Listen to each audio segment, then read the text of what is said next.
There have been a number of articles recently related to Disney retooling a number of their films. And this comes after the rough box office that Disney had in 2023. Unfortunately, none of these articles really talk about the lack of talent that goes into the creative teams of these films. And Disney continues to blame the fans, with one Disney exec blaming the bigotry of the fans for the failed expectations of films like The Marvels. Now, looking at 2023's box office, you can see that The Marvel is third to last, that it ended up not even breaking even, that other films that Bob Iger was banking on to bring Disney back from the brink, like Haunted Mansion and Wish, also performed very poorly. The Little Mermaid underperformed, Indiana Jones underperformed, and Ant-Man and the Wasp, it not only underperformed, but Disney looked to that film as really setting the stage for the multiverse saga. And so the critical reaction to it was a huge wake-up call for Disney. Even Guardians of the Galaxy, their top performer, did pretty good in the box office, but it didn't do great. It wasn't as well received as the first two films. But let's get into this article, where a Disney executive reportedly blames sexist audience members for the recent box office failures of films like The Marvels. So the lowest earning MCU movie of all time is The Marvels, earning just $206 million worldwide. Its poor performance wasn't on Disney's 2023 bingo card heading into a promising theatrical year, even though I think a large section of the fan base could have said that that wasn't going to happen. Ultimately, Disney was outgrossed by Universal Pictures at last year's global box office, and disappointments like Indiana Jones, Haunted Mansion, and Wish outweighed successes like Guardians of the Galaxy 3. And this note from the executive comes from Matt Belloni, an entertainment reporter for Puck, who published the Disney executive's statement in a newsletter. Belloni explained that this message from the Disney exec responded to a recent article he published which covered whether the politicization of the Disney brand impacts box office.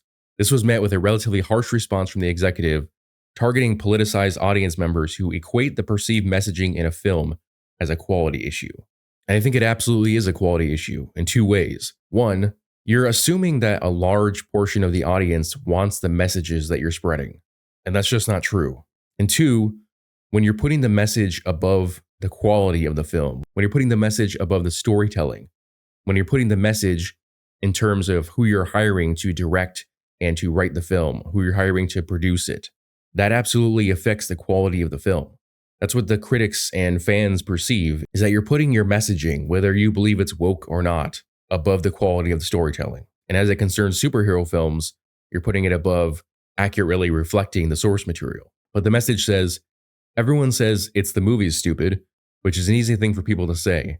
More appealing movies are a great way to jump the political issues. But more and more our audience, or the segment of the audience that has been politicized, equate the perceived messaging in a film as a quality issue. That's the problem right there. He says more appealing movies are a great way to jump the political issues.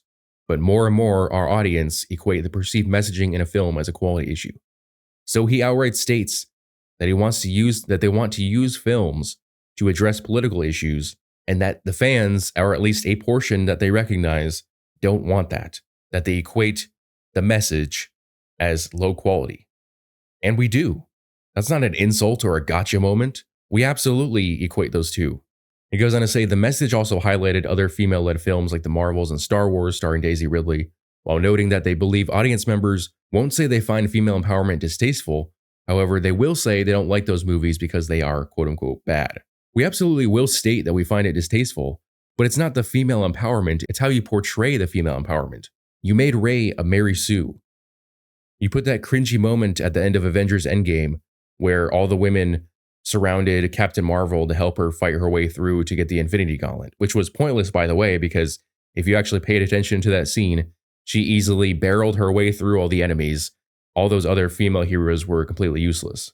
Having prominent female characters, having female-led films isn't the problem. It's your idea of female empowerment. It's how you're addressing and portraying female empowerment. Ridley's latest Star Wars film, The Rise of Skywalker, is regarded by many as one of the worst in the franchise. While The Marvels isn't as maligned, it earned the worst cinema score of any Marvel Studios movie, which means it's not just the bigoted fans, it's also the critics, which means your message failed across the board. The anonymous exec ended the message by stating that the audience asking for Disney to make movies better actually means make movies that conform to regressive gender stereotypes or put men front and center in the narrative. Well, first off, if the market reflects that that's what people want, then that's what you do if you want to make money. And cry about it all you want, but if that's the reality, then that's the reality.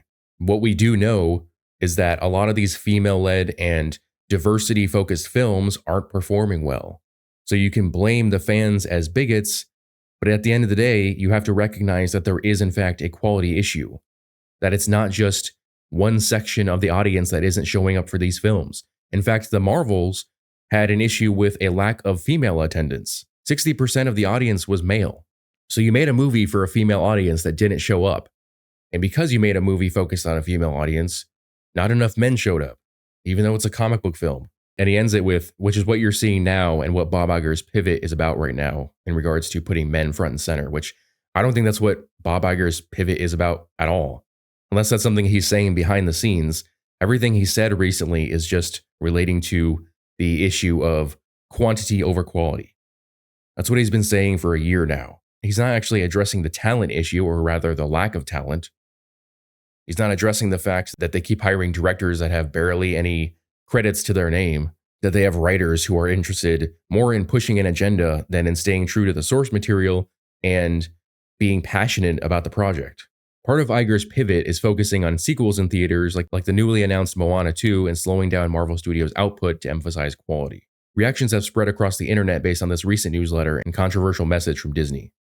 In general, it's unclear and upsetting to many fans of Disney why the viewers are being blamed for recent studio stumbles at the box office. It's not unclear, it's that they're lazy. It's that they don't want to admit that they're at fault. They don't want to admit that people don't care about the message or people don't like the message. That we're not there for the message. We're going to the movie theater to be entertained. We're going to see a superhero film that hopefully reflects the stories that we've read in the comics.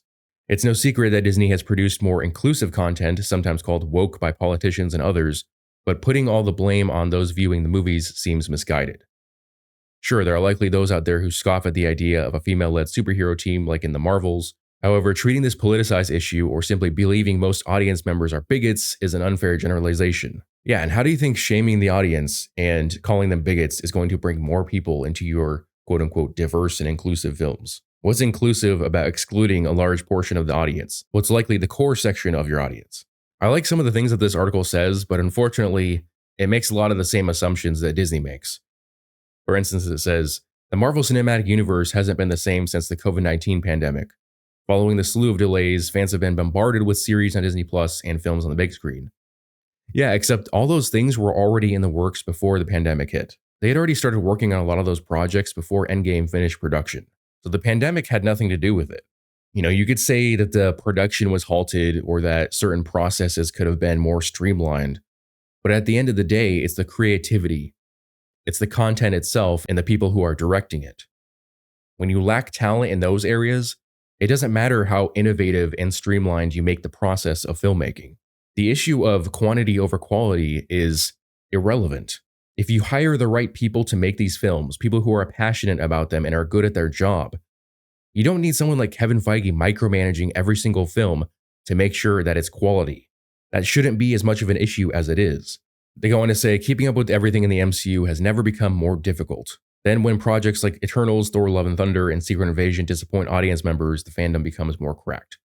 Which is another poor assumption that people who really enjoy the MCU have an issue watching all the movies and shows. As if people don't spend hours a day binge watching TV on Netflix and Hulu and HBO Max and everything else. If they really wanted to watch this stuff, they would. Story will always be king. Captain Marvel, one of the MCU's biggest box office earners, was female-driven. While the movie itself received mixed reviews, it was taking place at the end of the Infinity Saga, a stretch on connected films that changed Hollywood forever. And that's another big thing, is that Captain Marvel was a female-led film. It did do well in the box office, but that was because that the film implied a broader narrative context because of where it was situated. It was sandwiched right between Infinity War and Endgame. And so a lot of people, including myself, felt like that we had to see it in order to understand some context that would be in Avengers Endgame. That simply wasn't the case. And so I think the people who showed up for Captain Marvel realized they were duped and decided not to show up for the Marvels. And based on the box office numbers, even a lot of the hardcore MCU fans weren't willing to show up, especially women. It ends on, as Disney redirects the ship to quote-unquote put men front and center, hopefully Disney remembers that great storytelling will often be rewarded no matter the age, race, or gender demographics of the project's leading stars. That is the core issue, because the way that certain media outlets are viewing this is putting men front and center. But even if Disney did that, that wouldn't fix the issue. The issue is the messaging. It doesn't matter how diverse or not diverse the cast is. It doesn't matter how many Black people or trans people or gay people or whatever demographic you want to include is in there. It's the fact that they're putting messaging above storytelling. It's the fact that you have people with an agenda making these movies, not people who are passionate about superhero films or the comics.